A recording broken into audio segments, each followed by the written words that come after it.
Hello everyone, welcome to my channel Net Education. So this channel is for all the NT, UGC, NET and JRF aspirants, those who are preparing for education subject paper 2. अगर आप मेरे channel पे new है तो subscribe कर लीजिएगा और bell icon को दबाना मत भूलेगा for further notifications and updates.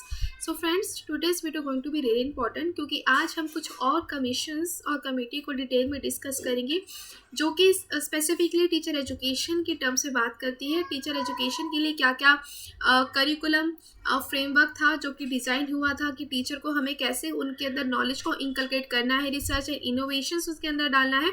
तो उन सब रिफॉर्म से रिलेटेड कई सारी कमीशंस आई थी जो कि हमारे पोस्ट इंडिपेंडेंस आई थी, तो हम उसको ही डिस्कस कर रहे थे. प्रीवियस क्लास में हमने काफ़ी कमीशंस के बारे में पढ़ा, जैसे secondary commission, secondary education commission यानी मुदालियर कमीशन के बारे में पढ़ा था जो कि 1953 में आई थी.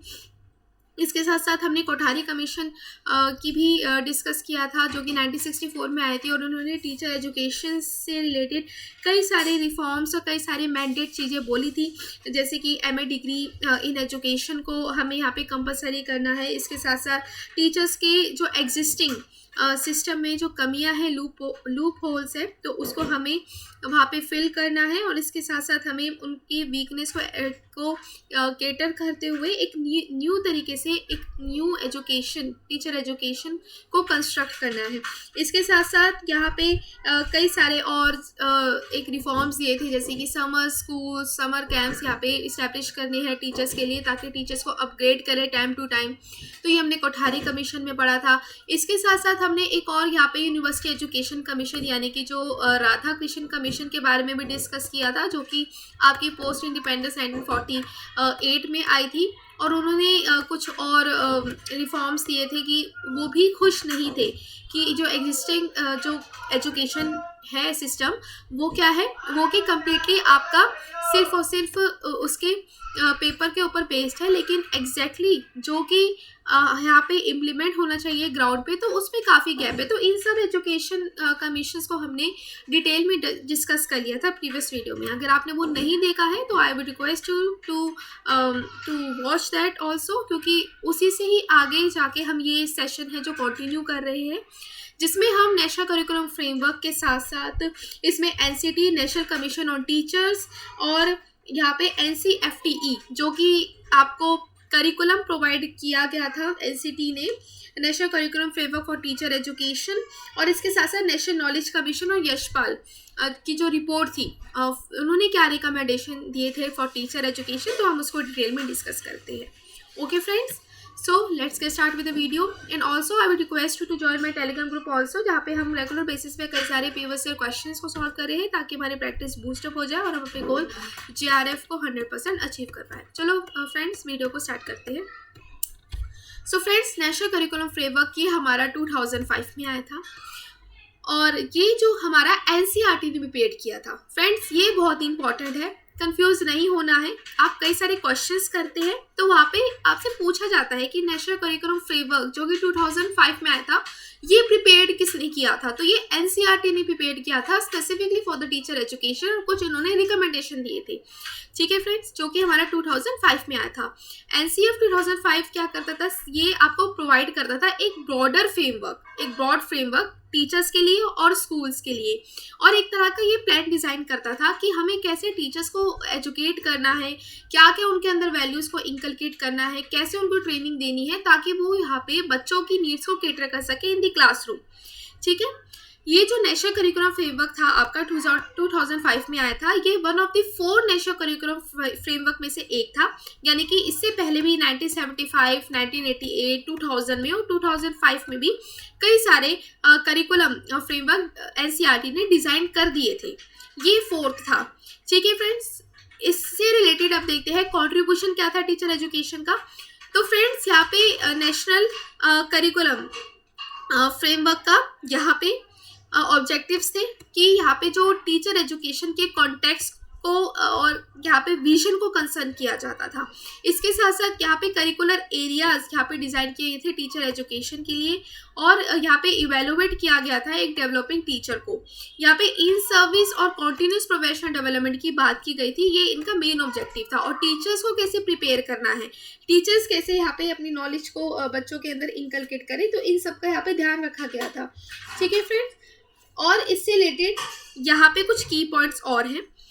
प्री सर्विस ट्रेनिंग प्रोग्राम्स को यहाँ पे कॉम्प्रिहेंसिव बनाने की बात की गई थी। अब फ्रेंड्स यहाँ पे प्री सर्विस ट्रेनिंग प्रोग्राम क्या है? प्री सर्विस यानी कि जब आप यहाँ पे बीएड करते हैं, एमएड करते हैं, before getting enrol, before getting into the service, कि आप क्या करते हैं, एक कोर्स वर्क करते हैं, एक कोर्स में आप एनरोल होते हैं, सो डैट आप इन फ्यूचर वहाँ पे काम कर सके।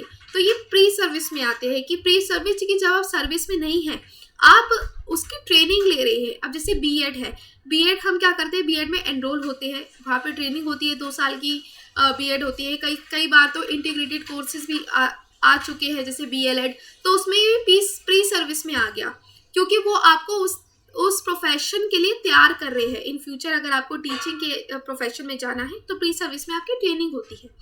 ठीक है, और ये बात की गई थी किसने, एनसीएफ ने, नेशनल करिकुलम फ्रेमवर्क ने, कि यहाँ पे आप प्री सर्विस को कॉम्प्रिहेंसिव बनाओ, लेंथियर बनाओ जितना हो सके, ताकि यहाँ पे एक टीचर, अगर प्री सर्विस एजुकेशन टीचर की अच्छी होगी तो वो क्या कर सकेगी, वो एक अच्छे तरीके से इंटीग्रेट कर पाएगी पेडागोजिक थ्योरी को प्रैक्टिस के साथ। और स्कूल इंटर्नशिप यानी कि यहाँ पे अगर प्री सर्विस ट्रेनिंग अच्छी होगी, लेंथियर होगी, कॉम्प्रिहेंसिव होगी, और यहाँ पे इनकॉर्पोरेट करना है आपको सफिशिएंट अपॉर्चुनिटीज़ को। ये बात की है कि सफिशिएंट अपॉर्चुनिटीज़ अगर हम टीचर को प्रोवाइड करेंगे तो आगे जाके टीचर अच्छे तरीके से बच्चों की सारी नीड्स को केटर कर सकती है।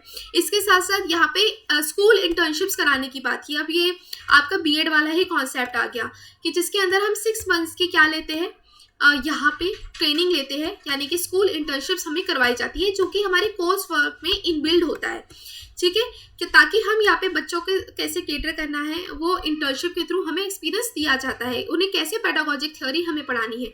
सब्जेक्ट्स मिलते हैं सबको, जैसे कि अगर आपका यहाँ पे बीएड कर रहे हैं थ्रू मैथमेटिक्स सब्जेक्ट, तो यहाँ पे मैथमेटिक्स की जो नॉलेज है, वो आपकी मैथ्स की जो नॉलेज है वो पेडागोजिक थ्योरी के अंदर आ जाती है। ठीक है फ्रेंड्स, इसके साथ साथ सब्जेक्ट एरिया के अंदर आपको सिर्फ कोर्स वर्क में सिर्फ पेडागोजिक थ्योरी नहीं देनी है, टीचर को सिर्फ सब्जेक्टिव नॉलेज नहीं देनी है, सब्जेक्ट से रिलेटेड नॉलेज नहीं देनी है, एक्स्ट्रा करिकुलर नॉलेज भी यहाँ पे इंकलकेट करने की बात की है, इंक्लूड करने की बात की है। जैसे कि हेल्थ एजुकेशन भी दो टीचर को, फिजिकल एजुकेशन दो, योगा उन्हें करवाओ। ठीक है, ताकि यहाँ पे सारे के सारे इंटीग्रेटेड नॉलेज प्रोवाइड करो, और इंटीग्रेट करो यहाँ पे एलिमेंट्री और सेकेंडरी प्री सर्विस टीचर को एजुकेशन कोर्स में। ठीक है, इसके साथ साथ यहाँ पे पीस एजुकेशन को इंट्रोड्यूस किया गया। पीस एजुकेशन को यानी कि शांति कैसे बनाए रखनी है, कैसे यहाँ पे वैल्यूज एथिक्स को इंकलकेट करना है बच्चों के अंदर, तो इसलिए टीचर्स को ये सब कुछ यहाँ पे पढ़ाया जाता था। पीस एजुकेशन भी इसके अंदर इन्वॉल्व था।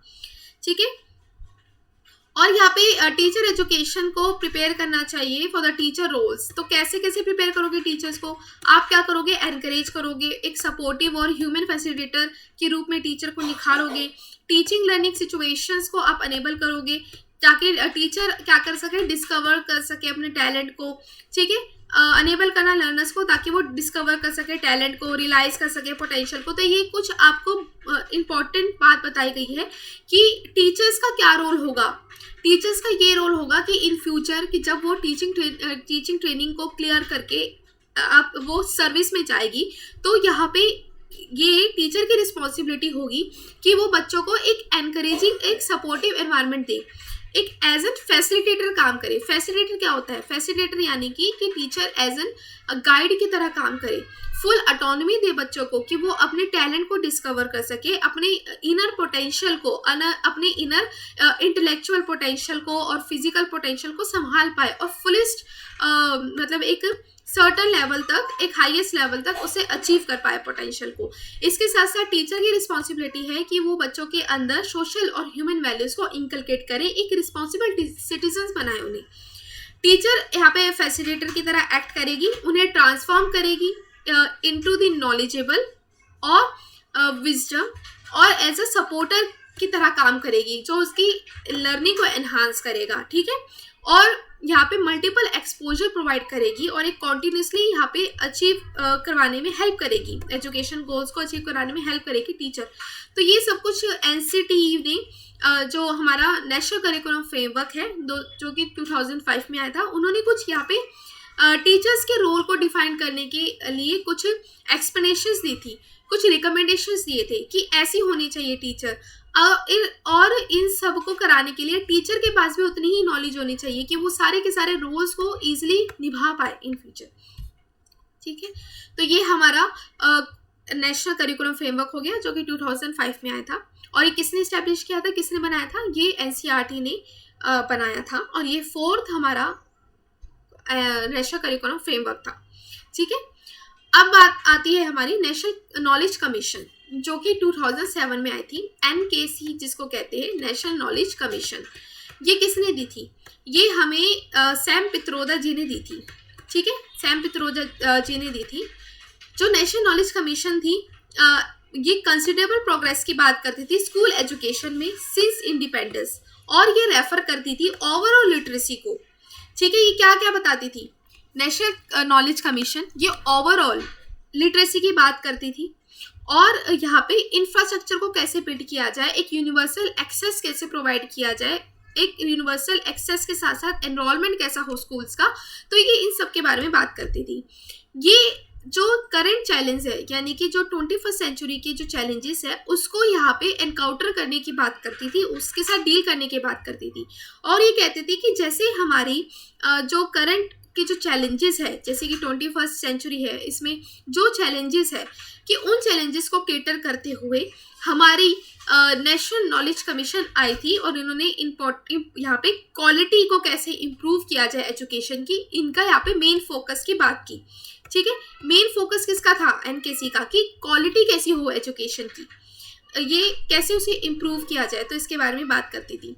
नेशनल नॉलेज कमीशन थी जो कि कॉन्स्टिट्यूट हुई थी जून 2005 में by the prime minister doctor Manmohan Singh.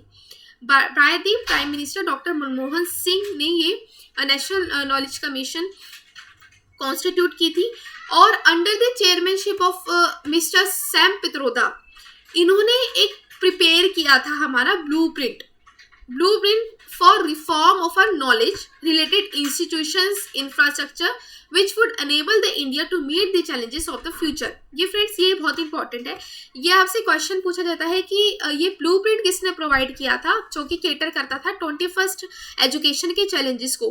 तो फ्रेंड्स ये सैम पित्रोदा जी के चेयरमैनशिप के अंडर आया था और इन्होंने एक ब्लूप्रिंट तैयार किया था, रिफॉर्म तैयार किया था, ब्लूप्रिंट फॉर अ रिफॉर्म, जो कि सभी इंस्टीट्यूशंस के लिए था और सभी इंफ्रास्ट्रक्चर के लिए था, ताकि ये किस तरह से ये अनेबल कर पाए अपने चैलेंजेस को, ठीक है।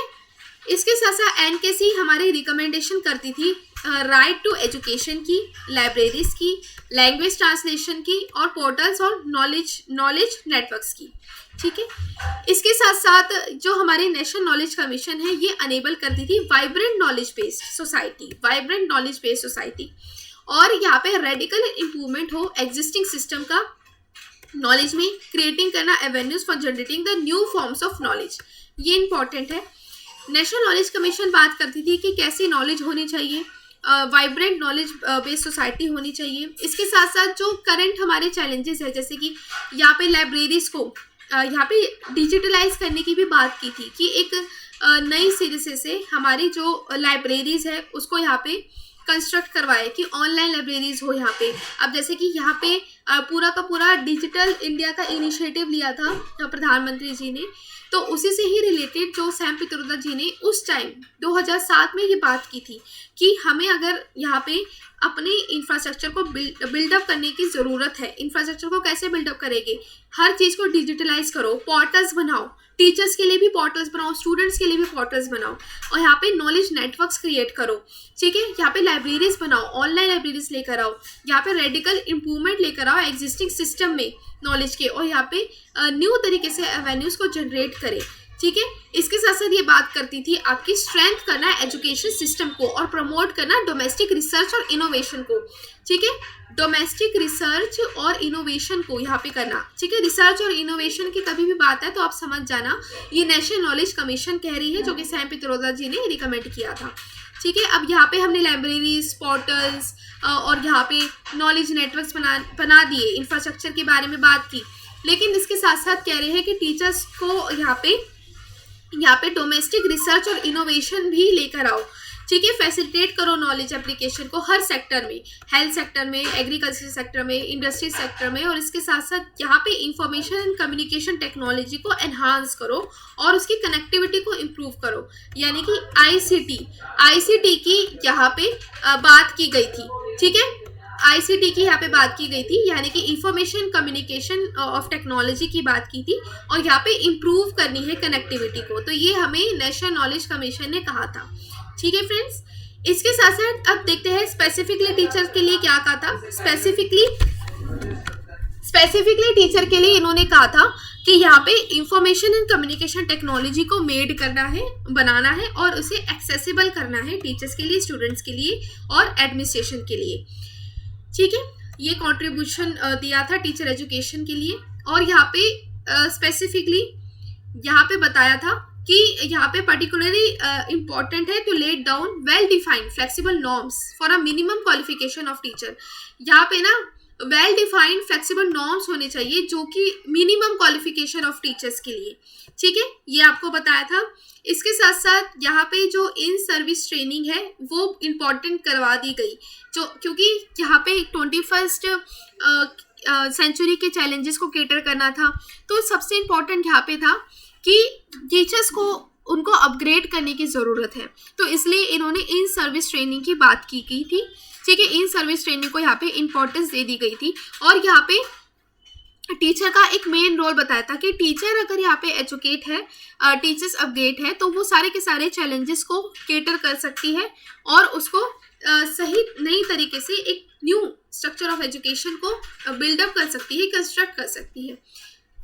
ठीक है, तो ये हमें नेशनल नॉलेज कमीशन 2007 में जो आई थी उन्होंने बात की थी। अभी तक हमने 2 कमीशंस पढ़ लिए। एक हमने नेशनल करिकुलम फ्रेमवर्क पढ़ा है जो कि एनसीईआरटी ने दिया है, और कुछ रिकमेंडेशंस किए थे जो कि जो रोल्स जो टीचर्स को करनी चाहिए।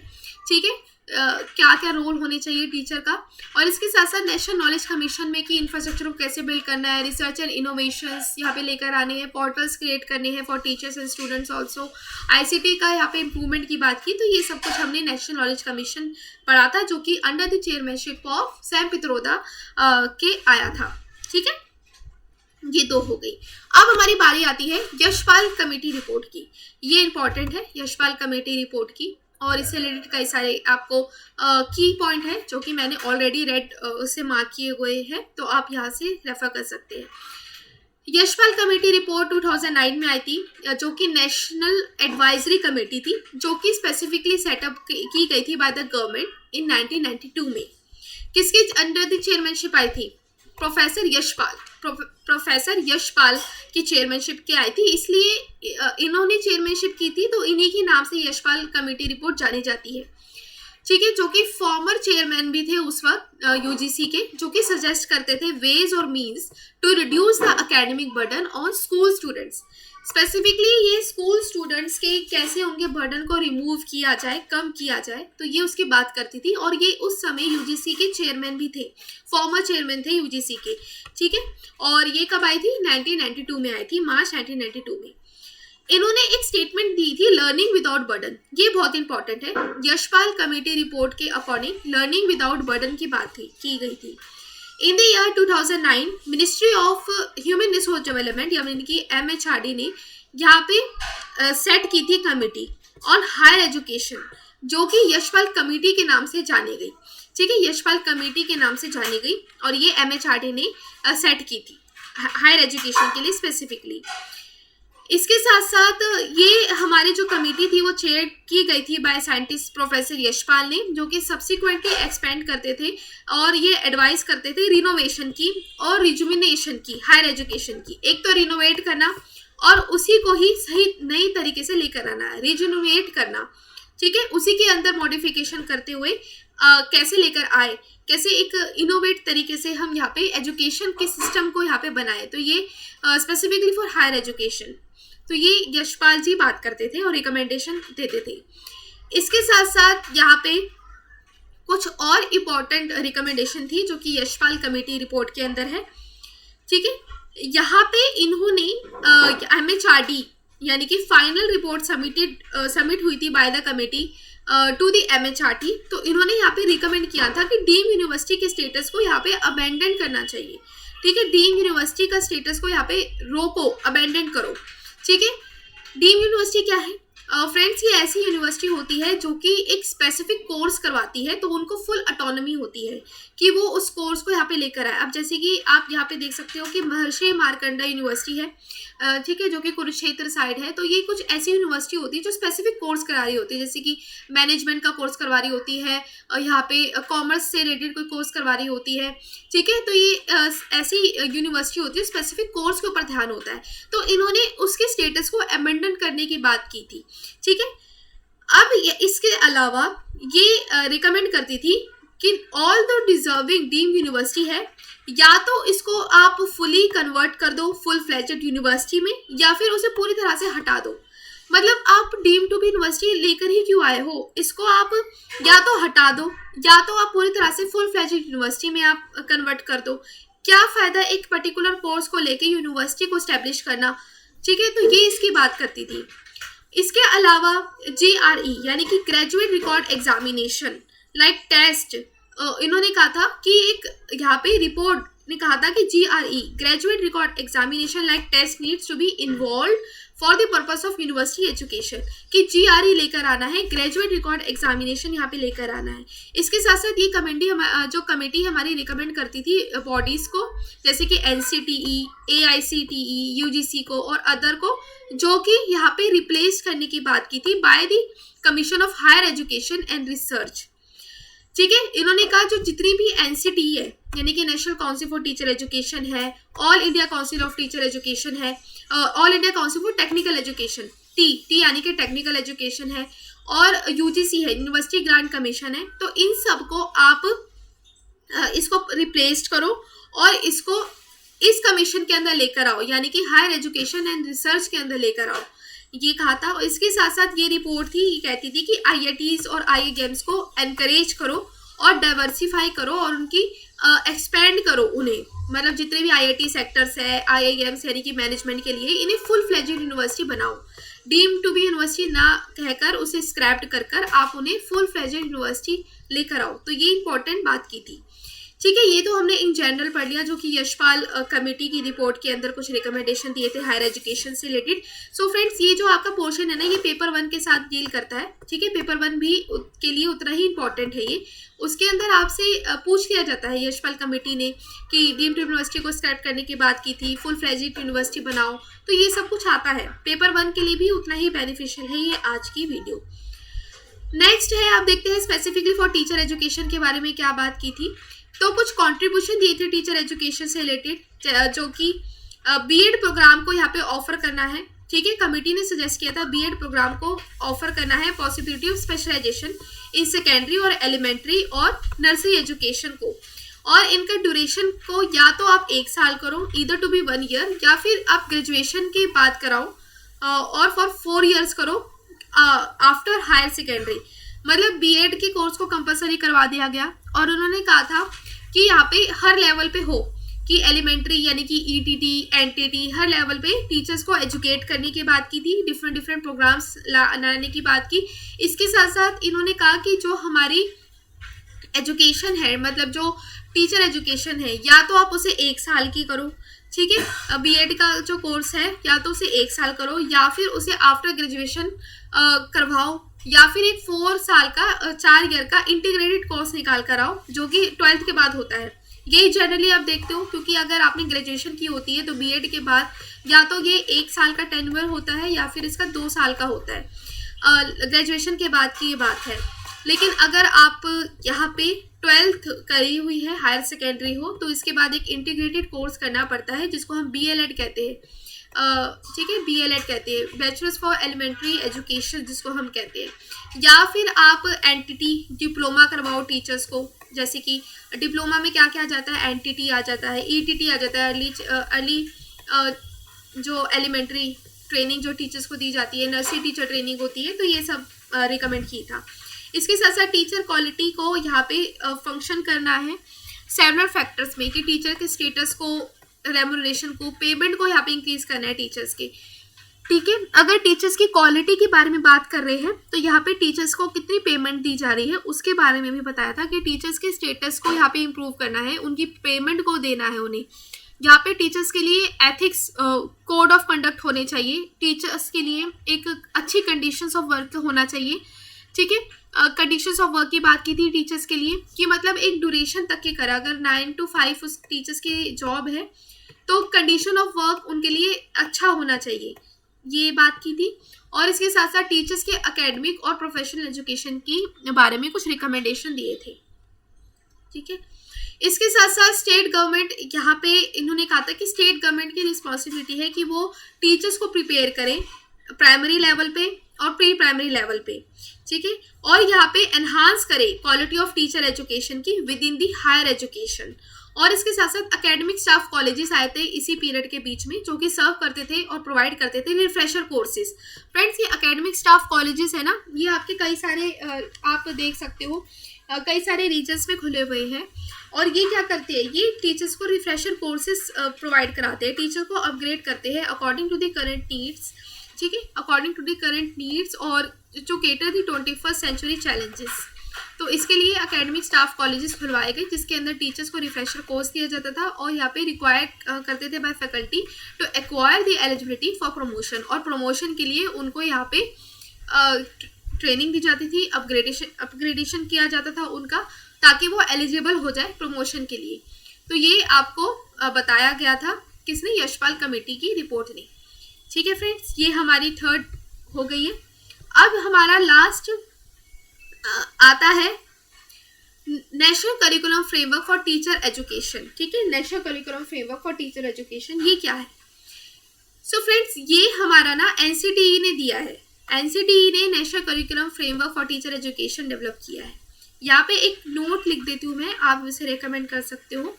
यहाँ पे जो NCF है, यानी कि नेशनल करिकुलम फ्रेमवर्क है, जो कि 2005 में आया था, ये हमें NCERT ने दिया था, NCERT ने स्टैब्लिश किया था।